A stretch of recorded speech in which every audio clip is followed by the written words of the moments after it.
When and why does English become an international language of miscommunication? And the focus of the webinar today is really to help us understand why, when we're using English in international context, does miscommunication occur, and to look at reasons that aren't just language related, as in we speak English so we should be able. The first objective is to look at which registers of language you can use when you communicate in English. We're going to connect languages to patterns of communication. If you're not familiar with patterns of communication, you soon will be. So that should be interesting. We're going to explore different varieties of English, which are called world Englishes. I am not sure if any of you know about world Englishes. I'm sure many of you speak different types of English because you come from all over the world. And we're going to explore the different varieties of English that exist. And finally, we're going to describe when and why English becomes a language of miscommunication. So we have 4 objectives for today, and the webinar is going to be in 3 parts. First part, we're going to look at registers of language. Then we're going to be looking at patterns of communication. Finally, we'll explore the different varieties of English. And then we'll be able to describe when and why English becomes a language of miscommunication. Before we look at the first part of the webinar, which is registers of language, I've got a quick little hands up question for you. And I'd just like to know how many of you speak a second language. So if you could just tell me how many of you speak a second language just by putting your hands up. Using the icon at the top of the screen. 1, 2, 3, 4, 5, 6, 7. Excellent. Okay, so if you do speak a second language, you will get different perspectives of the information that I'm giving you. If you speak one language, you'll also get a perspective of what I'm going to be telling you about registers of language. It might be slightly different to those who speak more than one language. So it'll be interesting to see during the presentation what your feelings are about the information that I'm delivering. So without further ado, I think I'd like to talk about the first cause of miscommunication that we're going to look at today, which is registers of language. Okay, and the registers of language that I'm going to talk about are registers that exist in every language. So this is the first language that we learnt. I'm going to use as a model. The first language I learnt to speak was English. So I'm just going to look at the registers of language that I learnt speaking English and the registers of language that exist in all languages. So we can see from this slide we've got the names of schools on the left hand side and the ages that you attend schools. Now this is specific to the UK environment. Okay, in your own countries the system is slightly different, but the ages correspond. Okay, so let's have a look at the first register of language that we encounter when we're growing up. So the first register of language that we encounter when we're growing up is a register that is called the colloquial register. And you can see that there are 3 boxes on the slide at the moment. Each box represents a colloquial register of the same language. So for example, my mother tongue is English. So here we can see that there are 3 colloquial registers of English at least. To give you an example of what I mean, these registers are often regional, or they can even be identified with a town or a region in a specific area of the country, north, south, east or west. I grew up in Newcastle, which is in the northeast of England, and the register of English we speak in the northeast is very different to the register of English that Kathy, who you saw earlier, learned to speak when she was younger, because she comes from the southeast of England. And more specifically, when I asked Kathy about the language that she spoke growing up, she said it's a South London register of English. So when we learn a colloquial register of a language, it's very specific to the region we grew up and where we grew up in that region sometimes. Okay, so what we're going to do now is look at the next register of language that we encounter. And this register is what I've called the informal register of a language. And as we can see from the slide, the colloquial register we learn between the ages of 0 and 5. But then when we go to school, we learn to speak in a different register. And the informal register is, I like to define it as being the register of the playground at school. It's the register you use with your friends. It's a register you use outside of school or outside of work. It's a very nice register. It's very wide. Everybody in a country can normally speak it. But it's a very informal type of register, similar to the colloquial, but it has its own differences as well. So here we have two registers that we've encountered already before the age of 11 easily, and there is a third register, of course, that we encounter, and this register is the formal register. And the way that I define the formal register is the language of the classroom. You use the informal register in the playground, but when you go into the classroom and you have your teacher in front of you, you use a formal register. A lot of languages are very interesting in that this difference or this distinction between the informal and the formal register is often seen in the way that languages define the word you, as in the second person singular. In French, for example, you can say tu or vous.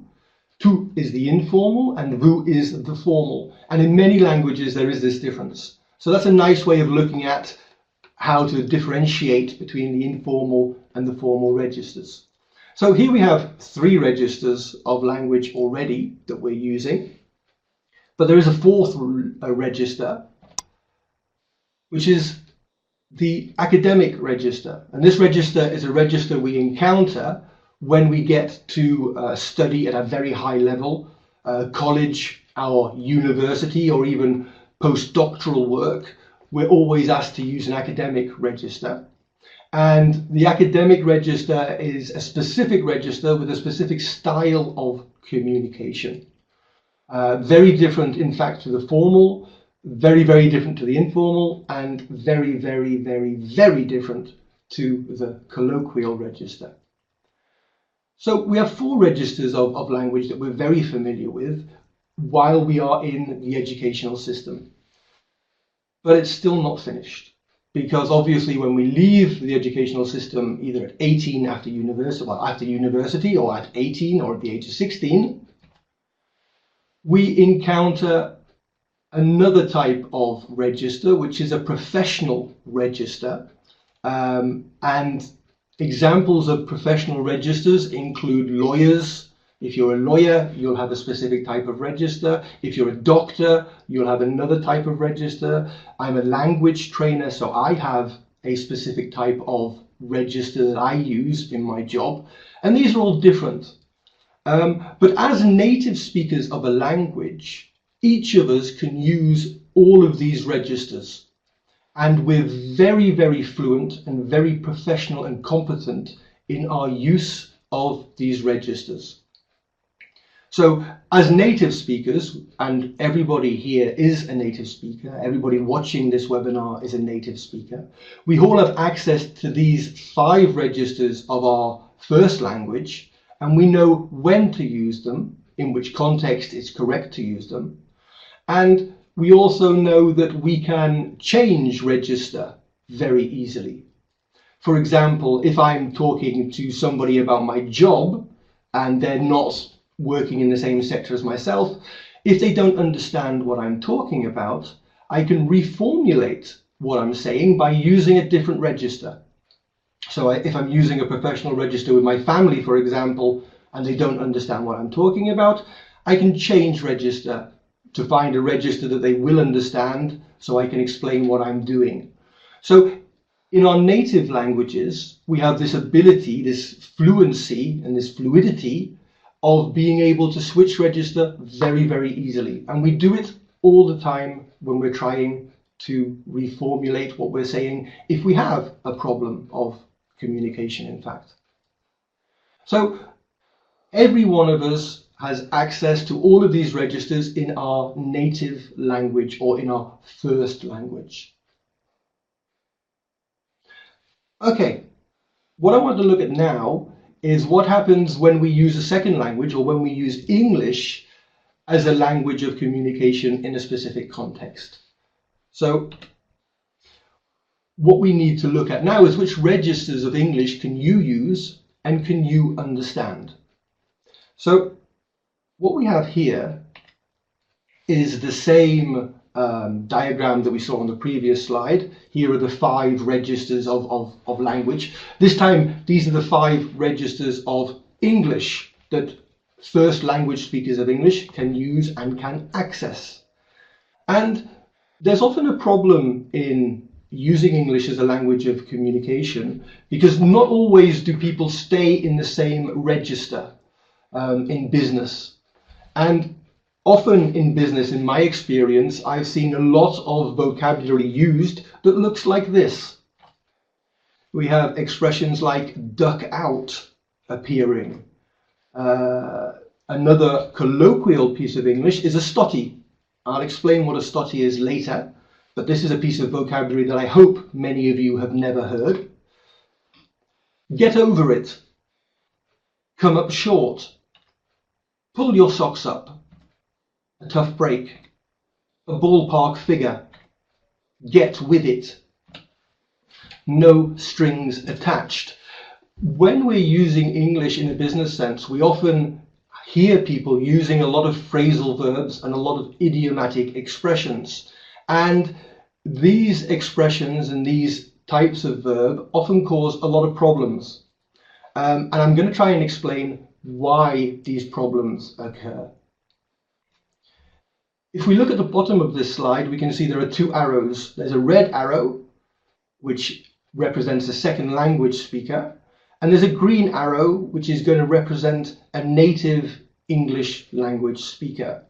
Okay, so let's just see what happens when we put these speakers onto this chart.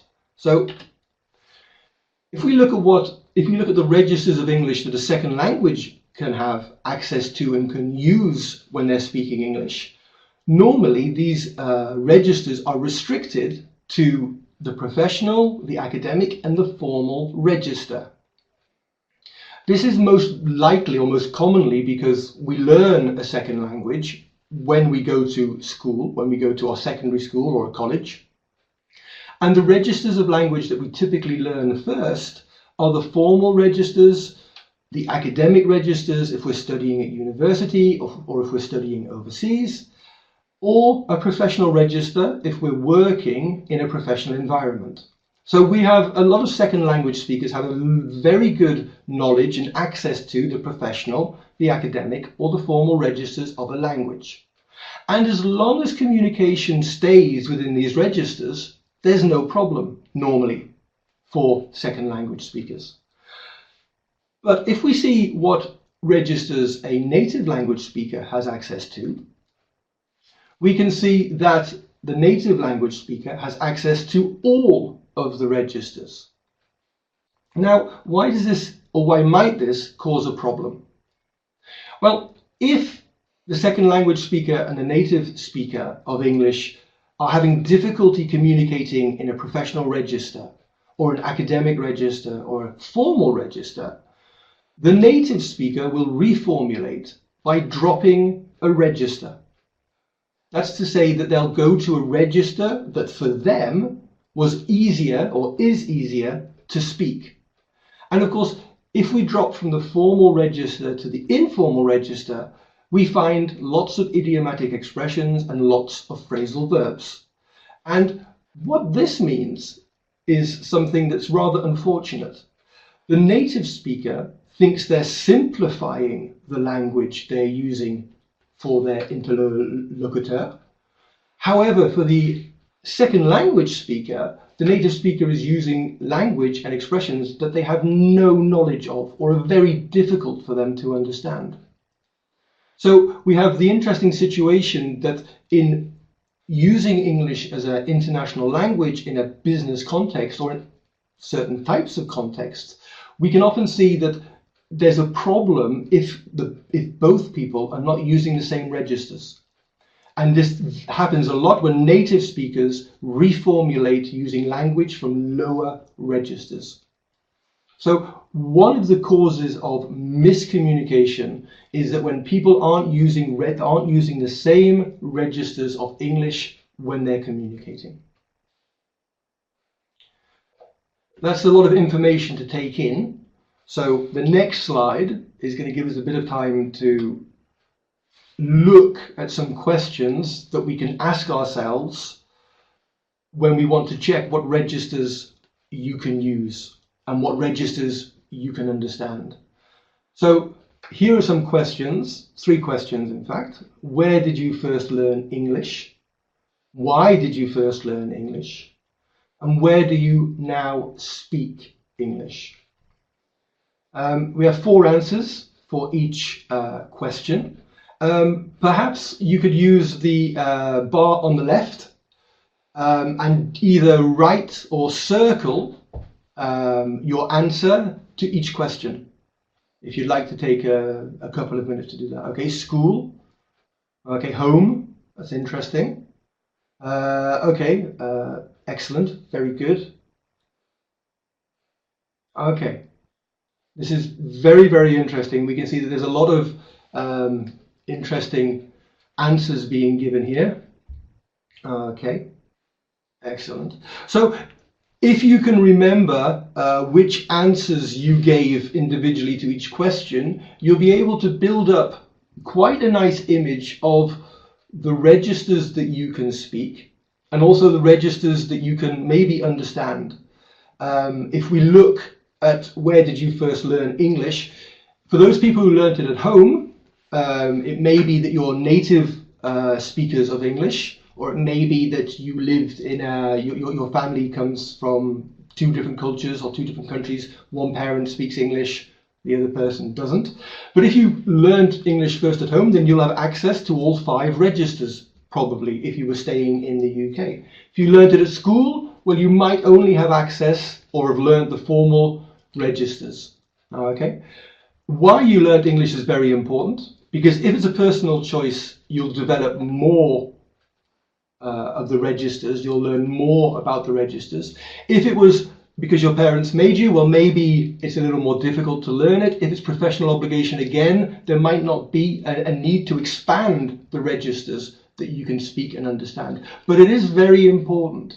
And of course, where you speak English now is very important, because these contexts, whether it's work, whether it's a work context, whether it's an international context, whether it's holidays or socially or other, each of these contexts will normally be associated with a specific register of English.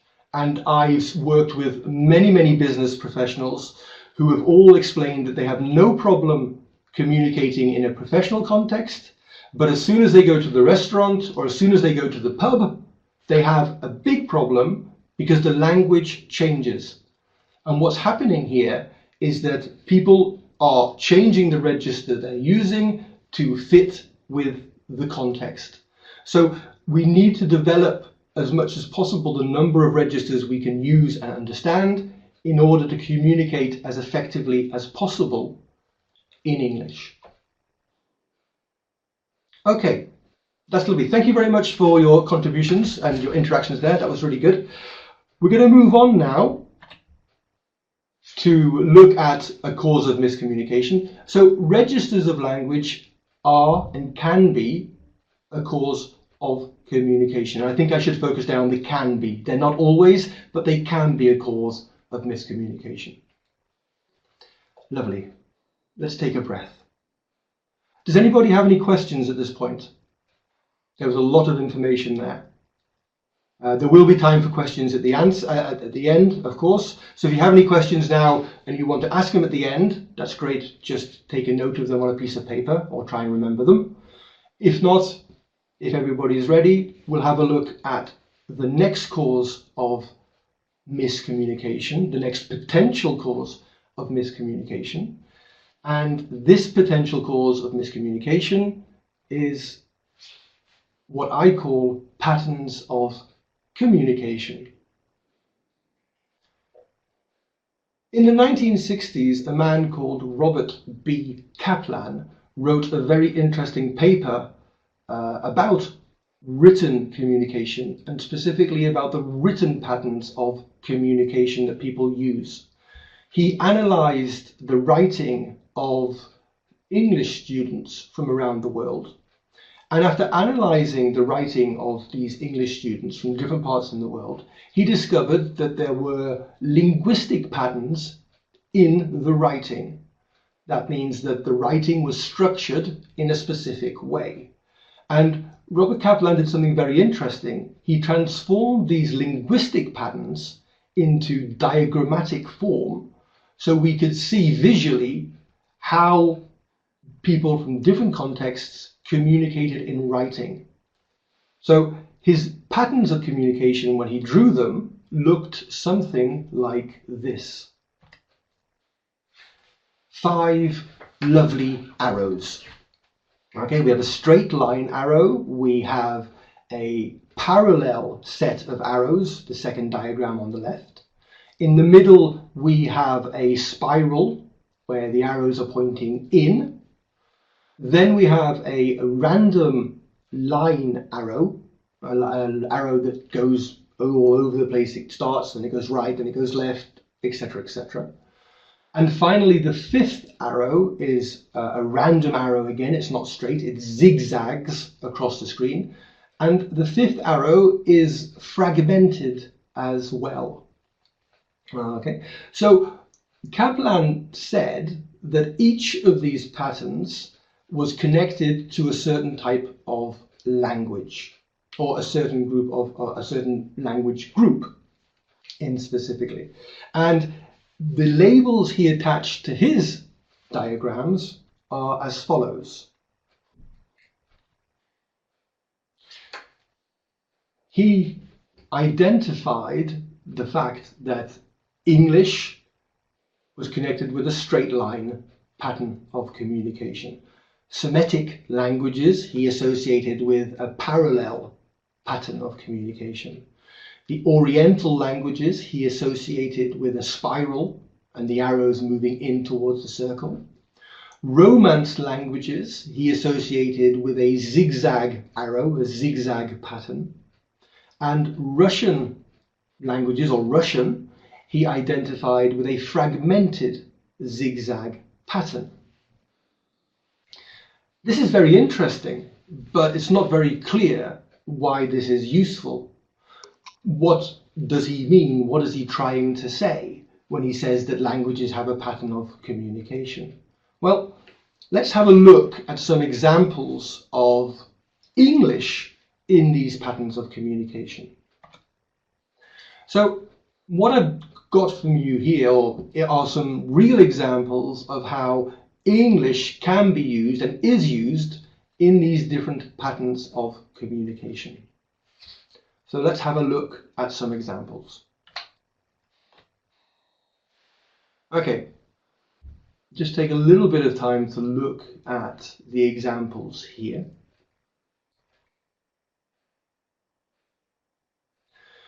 You might notice that in each example, the question is the same.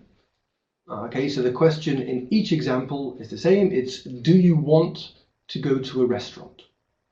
Okay, so 5 times the same question, 5 times different answers. Okay, so I'm going to start at the top left example, which is in red, at the top of the screen on the left. Here we have an example. Do you want to go to a restaurant? Yes, I do. Okay, this is quite straightforward. We have a question and we have a positive response to the question, yes, I do. Okay, this is an example of the direct pattern of communication. A question followed by a very clear answer. Okay. If we go to the next question on the right, at the top on the right, in the orange, do you want to go to a restaurant? Why? What's the matter with my cooking? Here we have an example of a question being answered with a question. Okay, and this is an example of a parallel structure. This is what Kaplan identified as being a Semitic pattern of communication.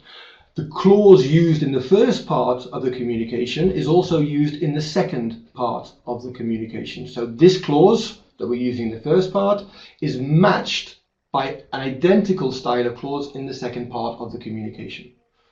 Okay, do you want to go to a restaurant? Why? What's the matter with my cooking?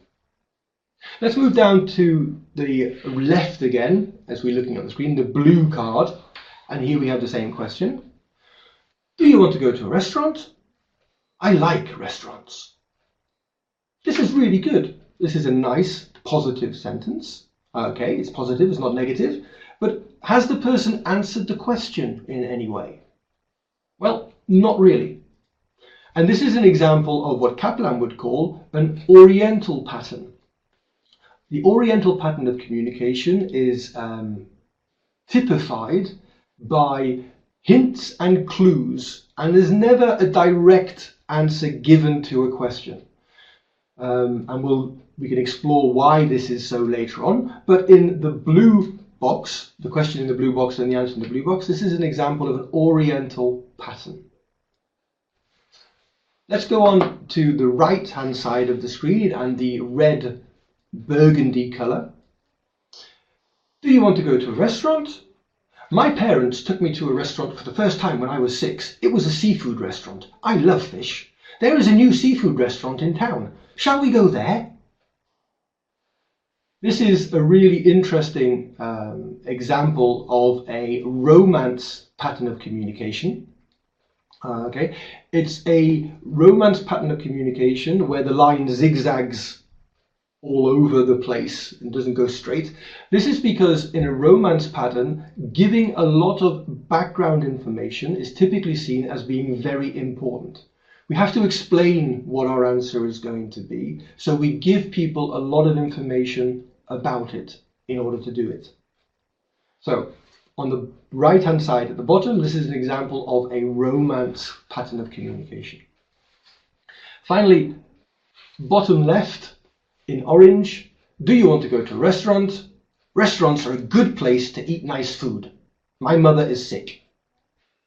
Now, it's difficult to see the connection of the second sentence, my mother is sick, to the question, do you want to go to a restaurant?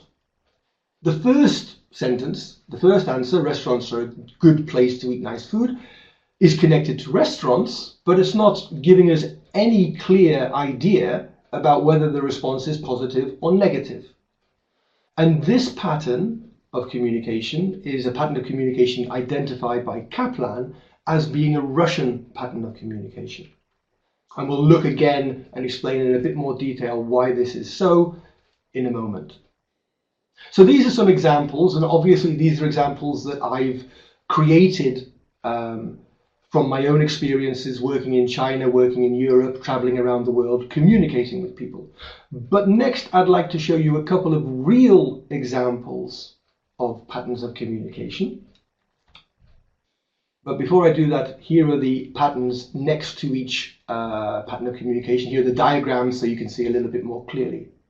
So let's have a look at a couple of real examples of English in these patterns of communication.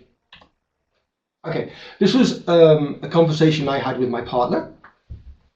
She'd made a very nice soup. I think it was tomato and pineapple and chicken, which is very, very nice, and we were eating it with some rice. And I said, this soup is really nice. What did you put in it? Because I wanted to make it.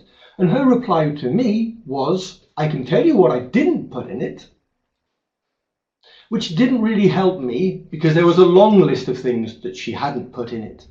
But this is an example of a real situation where these patterns of communication are being used. The second example, that's a lovely cabinet. How did you make it? Well, I can tell you what I didn't do. And what's interesting about this conversation is that this is a conversation I had with my uncle, who was born in London and grew up and lives in Yorkshire.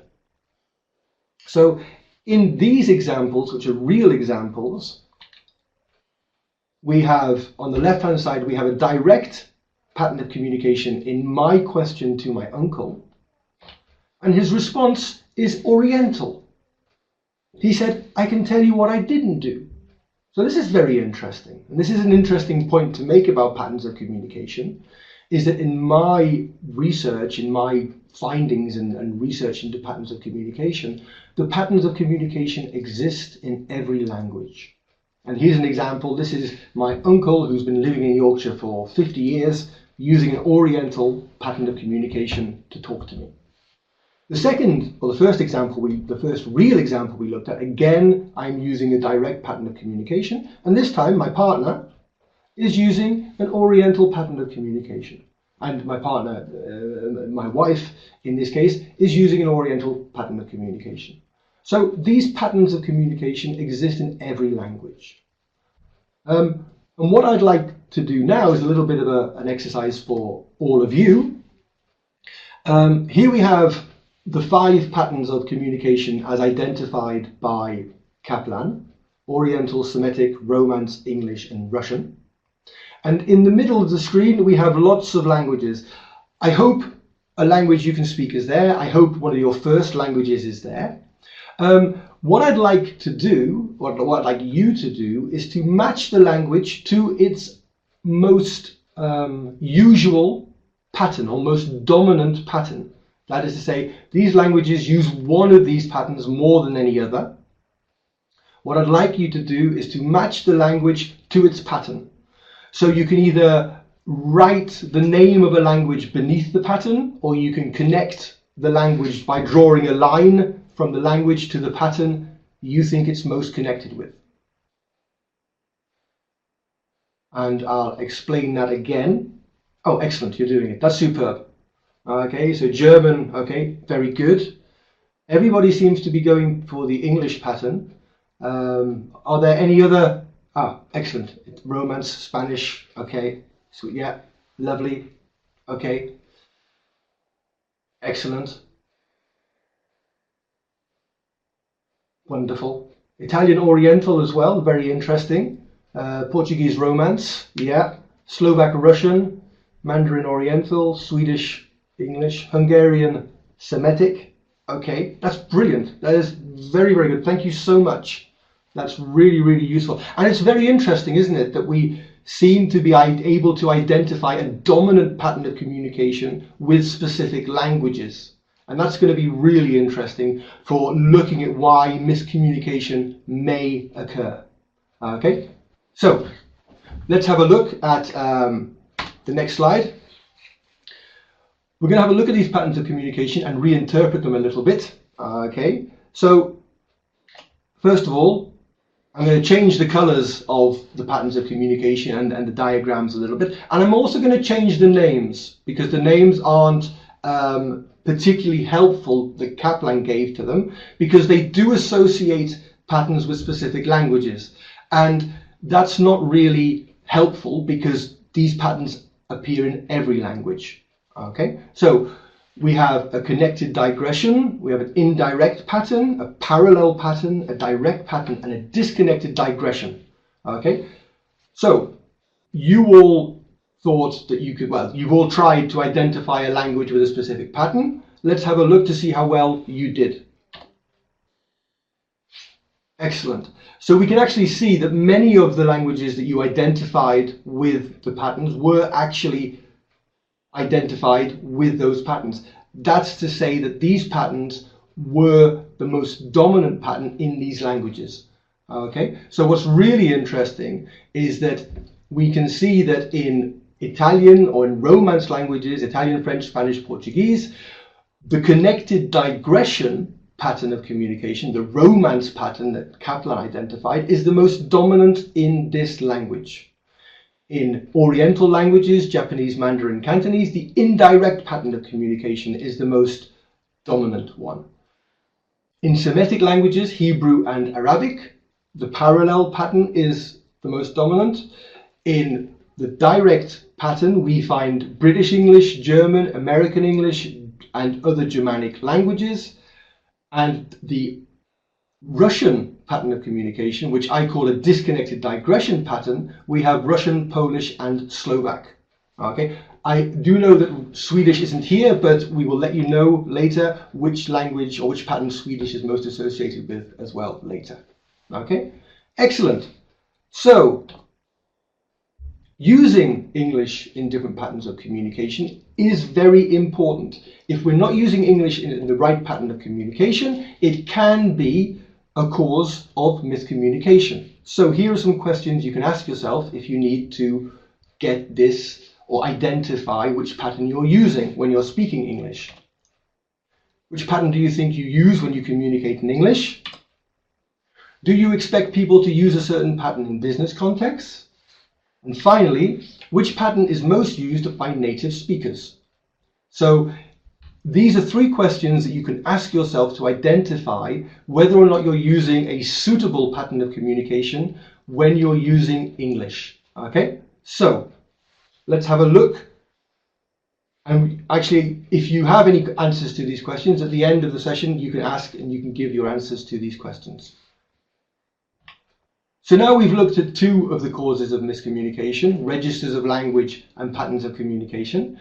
Now we're going to look at the last pattern of communication, the last part of the webinar, which is focusing on the question, whose English is it anyway? And this is a very important question in business today, because we communicate in English all over the world. But whose English is it that we're using when we communicate? Here we can see on the slide three circles, which are called the inner circle, the expanding circle, and the outer circle. Now these terms were developed by an Indian scholar called Brad Kachru. Again, we'll forward you the paper or the link to the paper after the webinar in a separate document. And he said that there are three types of English in the world. There's inner circle English, expanding circle, and outer circle English. And let's have a look what he meant when he said this.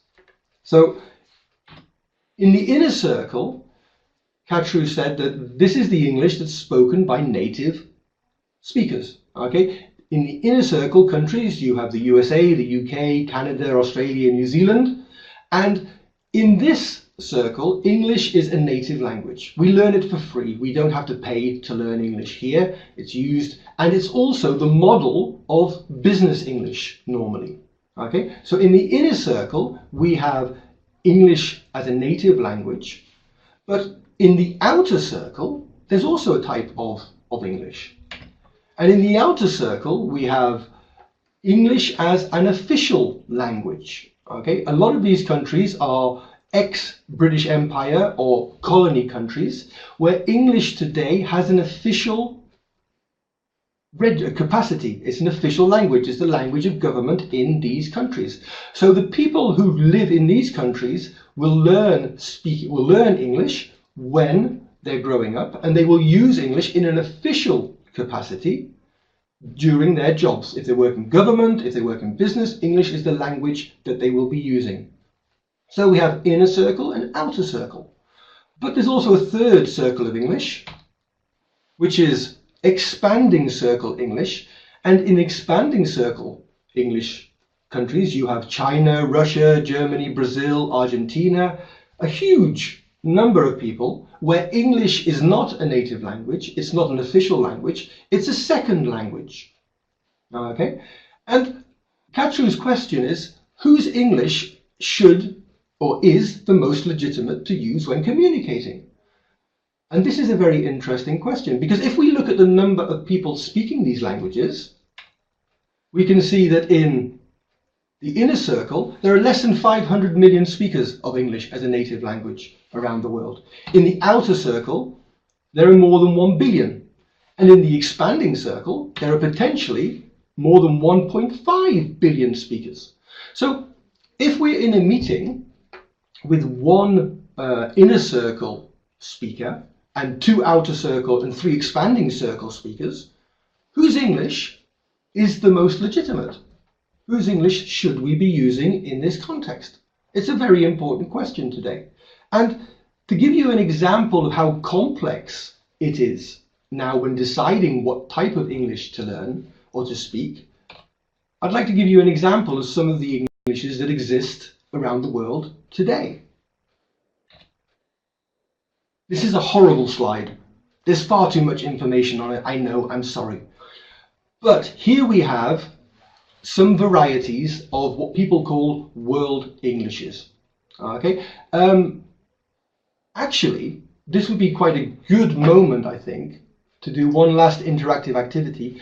Could you circle or underline or mark the type of English that you speak? Okay, there's lots on the slide. Okay, what sort of English do you speak? Do you speak inner circle? Do you speak outer circle? Do you speak expanding circle? Okay, excellent, lovely. Okay, really good. This is lovely. You're very good at using the board, which is great. I'm very happy about that. Oh, lots of people are speaking British English. That's good. Okay, but we can see that there are people who speak English from each circle. Okay, Globish. There's a question mark next to Globish. What is Globish? That's a very good question, and I don't know what it is, but we can come back to it in the Q&A, which we'll be going to shortly. Okay, brilliant. So in this case, what's interesting is that we're not all speaking the same type of world English. This is very, very interesting. Okay, so whose English should we be using? And whose English is business English? Very interesting question that we can ask today. And if you want to answer this question for yourself, here are some questions that you can ask yourself and ask the people that you work with to find out what variety of English are you using. Okay, so perhaps you could even try to answer this now if you have time. Just write on the slide again where did you learn your English, for example. Did you learn it in the inner circle? Did you learn it in the outer circle? Did you learn it in the expanding circle?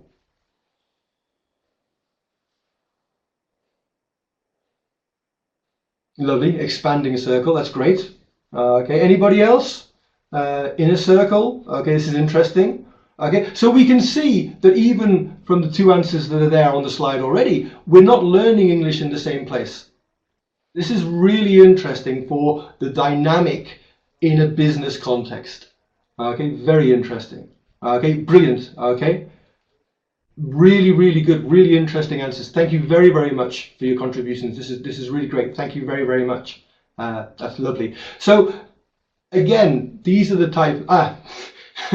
Lovely. Do your colleagues use the same variety of English when communicating with each other? Probably not. Isn't that interesting? Okay, and just being able to say that gives us a new course or a new source of possible miscommunication. That's brilliant.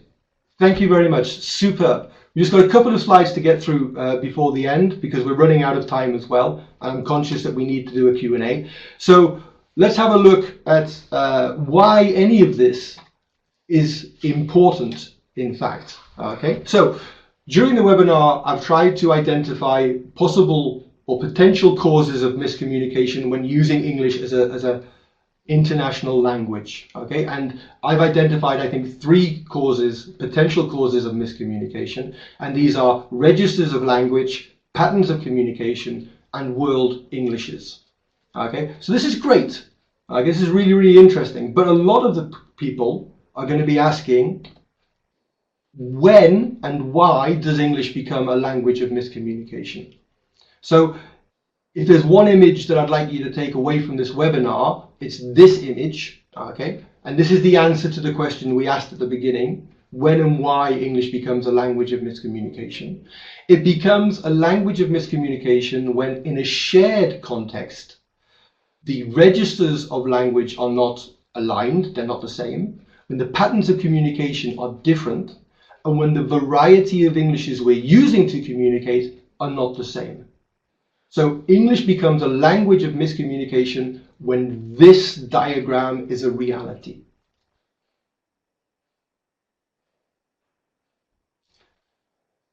And a question people always ask me when I give this type of presentation, or when I explain to companies about this, it's the same question everybody gives me, which is, so what? Very interesting, but so what? What can I do to resolve this problem? What can I do to avoid miscommunication? Well, if you want to communicate effectively in English as an international language, check the registers that you can use. Be aware of patterns of communication. And remember that world Englishes can be business Englishes too, and you'll be able to communicate effectively in international and multinational contexts. And I think that is me finished. So I'd just like to say thank you all very, very much for listening. I've really appreciated the fact that you were here, and I loved the fact that you interacted. I think Kathy's coming back now. Yes, I'm back. We'll go on to, any questions? Kathy, over to you. So please do feel free to ask any questions you have. I have to show my ignorance, Ben, and just ask you one question. What is Hiberno English? Hiberno English is an English that I found when doing this research. Apparently it's Irish, Scottish, Gaelic English.